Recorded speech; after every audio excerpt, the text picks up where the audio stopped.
प्रधान जी, इस पे क्या टिप्पणी चाहेंगे? आम आदमी पार्टी ने राज्यसभा में 5 आदमी भेजे, पांचों के पांचों खास भेजे। देखिए, सम्मानित नागरिकगण, आप सबको मेरा सादर नमस्कार। सिटीजन मोर्चा न्यूज नेटवर्क में आज का विषय हरियाणा की राजनीति को लेकर है। यदि आपने अभी तक अपने इस सिटीजन मोर्चा न्यूज चैनल को सब्सक्राइब नहीं किया है तो कृपया लाल बटन दबाकर अवश्य कर लें। अपने पड़ोसी प्रदेश पंजाब में बम्पर बहुमत से सरकार बनाने के बाद जहां आम आदमी पार्टी के हौसले पूरी तरह बुलंदियों पर हैं, वहीं अब वह हरियाणा में सरकार बनाने की रणनीति पर काम कर रही है। लेकिन जब आम आदमी को कुछ विशेष देने की बात आती है तो आम आदमी पार्टी द्वारा उसके लिए खास आदमी को ही चुना जाता है। ताज़ा उदाहरण है, आपको बताते हैं। आम आदमी पार्टी द्वारा हाल ही में पंजाब में जिन 5 लोगों को राज्यसभा के लिए चुना है, उन्हें किसी भी सूरत में आम आदमी की श्रेणी में नहीं रखा जा सकता। इसी पर टिप्पणी करते हुए वीरवार को टीएमसी के नेता एवं पूर्व सांसद डॉक्टर अशोक तंवर ने आम आदमी पार्टी को भी अपने निशाने पर लिया है। जींद शहर में शफीदो रोड पर स्थित गुरु रविदास धर्मशाला में पत्रकारों से बातचीत करते हुए डॉक्टर अशोक तंवर ने कहा कि पंजाब में लोगों ने भाजपा और कांग्रेस के विकल्प के रूप में आम आदमी पार्टी को चुना है। पंजाब में अनुसूचित समुदाय का 35 से 40% तक वोट बैंक है, जिन्होंने खुलकर आम आदमी पार्टी के पक्ष में वोट दिया है और बम्पर बहुमत के साथ सरकार बनाई।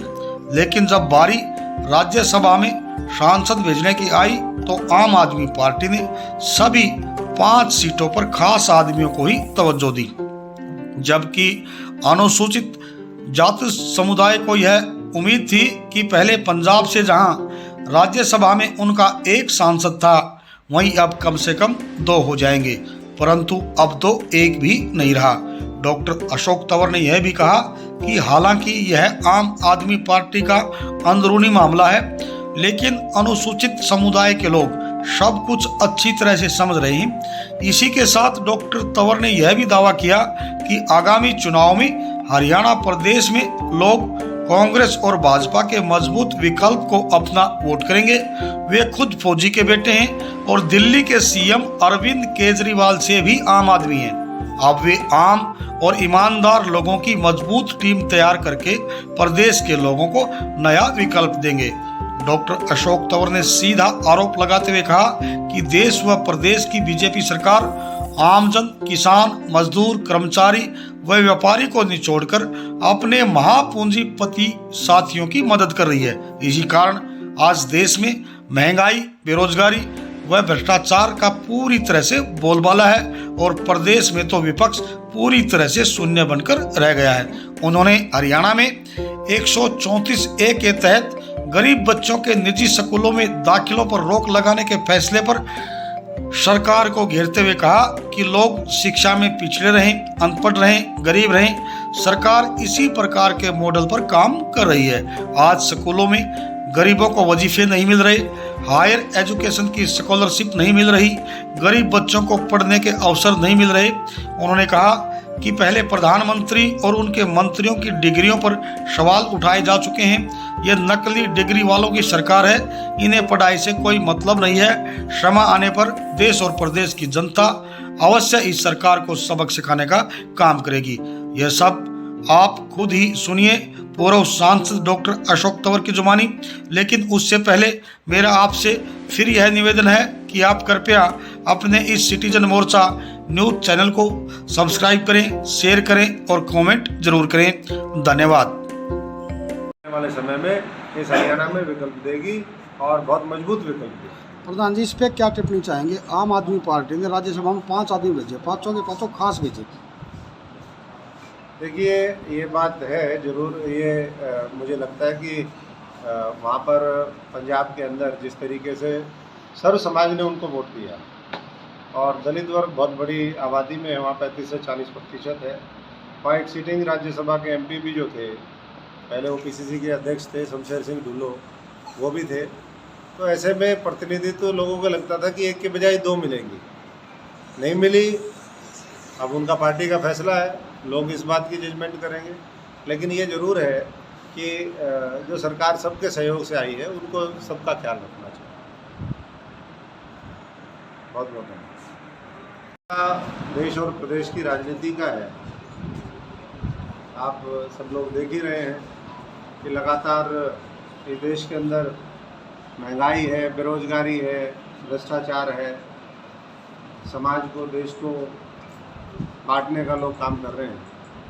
और ऐसे में जिस मजबूती के साथ जिन लोगों की जिम्मेदारी लड़ाई लड़ने की थी वो आज लड़ाई लड़ने में नाकामयाब हुए हैं। पिछले 5 राज्यों के आप चुनाव के नतीजे देखें तो उससे ये साफ है। और साफ ये भी है कि जहाँ नया विकल्प देश में लोगों को मिलेगा, अलग अलग प्रदेशों में मिलेगा, वहाँ लोग पुराने लोगों के विचारधारा, सोच और नेतृत्व के बजाय नए विकल्प को चुनेंगे।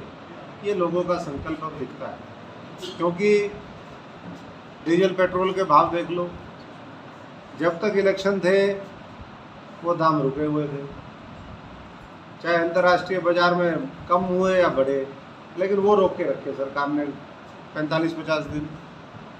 और जैसे ही चुनाव खत्म हुए 10 दिन में लगातार 9 बार बढ़ोतरी हुई और पेट्रोल देश के कई हिस्सों में तो 116 रुपये क्रॉस कर गया। हरियाणा में भी 100 पार हो गया है। डीजल भी करीबन उसी के पीछे पीछे चलता हुआ 100 के नज़दीक आने के कगार पर है। और ये सरकार अपने पूंजीपति तो बहुत छोटे शब्द हो गए, अब महापूंजीपति जो मित्र हैं अडानी और अंबानी, उनकी मदद करने में लगी हुई है। 10 साल पेट्रोल पंप रिलायंस के बंद रहे, आपने सबने देखा।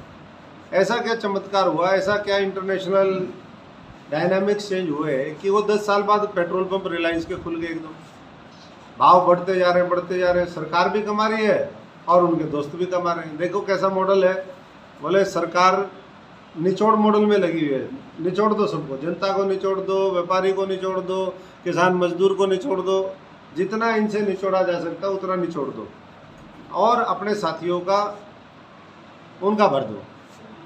तो इसलिए मैं समझता हूँ कि आज मौका है, समय है कि लोग इस चीज़ को और बेहतर तरीके से एहसास करें और नए विकल्प के बारे में सोचें। प्रधान जी, सरकार ने हाल ही में कल ही शिक्षा के मामले में 134 धारा जो जिसमें गरीब आदमियों के दाखिले होते थे उसको वापसी कराया। इसको किस परिप्रेक्ष्य में लेते हैं आप? देखिए, सरकार तो ये बीजेपी जब से आई है ये खुद अनपढ़ों की सरकार है। नकली डिग्री, प्रधानमंत्री की नकली डिग्री, पहले HRD मिनिस्ट्री थी उनकी नकली डिग्री वालों की सरकार। शिक्षा के महत्व को तो ये समझते ही नहीं। इसलिए शिक्षा की जो व्यवस्था है उसको ये ख़त्म करना चाह रहे हैं। लोग अनपढ़ रहें, लोग पिछड़े रहें, लोग गरीब रहें, ये सरकार इस तरह के मॉडल पे काम कर रही है। इसीलिए जो इन्होंने फैसला लिया है मुझे लगता है कि वो उसी दिशा में है। और जो वजीफ़े देते थे आज वो वजीफ़े नहीं मिल रहे हैं। बच्चों के जो पोस्ट मैट्रिक स्कॉलरशिप होती थी, जो हायर एजुकेशन की स्कॉलरशिप होती थी, फंड्स लैप्स हो रहे हैं और गरीब बच्चों को पढ़ने के अवसर जो है वो नहीं मिल रहे। तो सड़कों के ऊपर उतरने की ज़रूरत है, लोगों को भी ज़रूरत है और विपक्ष को भी ज़रूरत है, और उसी के ऊपर हम लोग सब लोग मिलकर के काम कर रहे हैं। पंजाब में जीत के बाद आम आदमी पार्टी के हौसले बड़े बुलंद हैं और हरियाणा में भी काफ़ी लोग फिलहाल आम आदमी में शामिल हो रहे हैं। किस परिप्रेक्ष्य में लेंगे आप, क्योंकि आपने भी तृणमूल खड़ी कर ली हरियाणा में? देखिए, परिप्रेक्ष्य एक ही है। हम तो इस बात को आज नहीं कह रहे। हमने तो पिछले जब 5 साल विपक्ष की भूमिका में थे मैं तब भी ये कहता था कि लोग नया कुछ करना चाहते हैं, नया विकल्प ढूंढ रहे हैं और सारी चीज़ें। जब हमने कांग्रेस छोड़ी उस समय भी कहा कि भाई ये जो साठगांठ की राजनीति चल रही है, ये मिलीजुली जो सरकारें हैं जिसमें कांग्रेस भी शामिल है, बीजेपी है, जेजेपी है, ये सब मिल के काम कर रहे हैं। एक दूसरे को बचाते हैं, पहले खूब लूटते हैं, फिर एक दूसरे को बचाने में लगे रहते हैं। तो इसलिए लोगों को अब ये मॉडल समझ में आने लग गया है। और जब इस तरह का मॉडल समझ में आता है तो लोग ये देखते हैं कि भाई कौन आदमी हमारे को बचा सकता है, कौन मजबूत नेतृत्व दे सकता है। पंजाब में उनको आम आदमी लगी, यहाँ हो सकता है कि उससे भी आम हो, अशोक तौर तो उनसे भी आम है। तो बिल्कुल किसान मजदूर फौजी परिवार के हमारे और साथी, हमने तो हमेशा आम जनता की, साधारण परिवार के लोगों की लड़ाई लड़ी है जो गैर राजनीतिक पारिवारिक पृष्ठभूमि के हैं, ग्रामीण पृष्ठभूमि के हैं, पढ़े लिखे हैं, ईमानदार हैं, लेकिन संघर्ष का जज्बा जिनके अंदर है।